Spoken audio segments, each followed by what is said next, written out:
საპრეზიდენტო არჩევნებამდე 2 დღე რჩება 14 დეკემბერს პრეზიდენტს ხალხის ნაცვლად 300 წევრისგან დაკომპლექტებული საარჩევნო კოლეგია აირჩევს.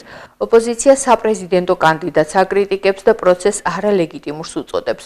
პროცესს არ აღიარებს საქართველოს პრეზიდენტიც. სალომე ზურაბიშვილი ამბობს, რომ არალეგიტიმური ხელისუფლების პირობებში ახალი პრეზიდენტი არჩეული ვერ იქნება, შესაბამისად, ქვეყნის მთავარ სარდლის პოსტზე ისევ ის დარჩება.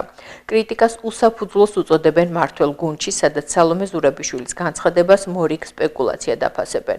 შეგახსენებთ, რომ მმართველმა გუნდმა საპრეზიდენტო კანდიდატად მიხეილ ყაველაშვილი წარადგინა.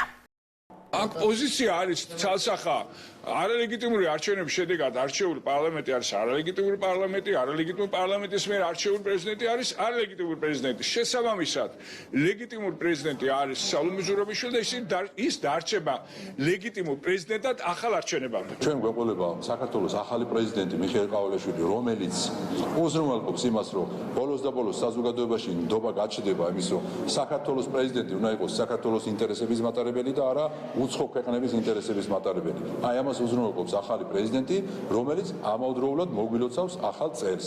რაც შეეხება ზურაბიშვილს, თუ ის ჩათვლის, რომ 29 დეკემბრიდან ფეხები უნდა გაფშიკოს და არ გამოვიდეს იმ შენობიდან, გვექნება ძალიან მხიარული წინასაახალწლო დღეები და ბევრ პერფორმანსს მოუწყობთ რიგით მოქალაქე ზურაბიშვილს.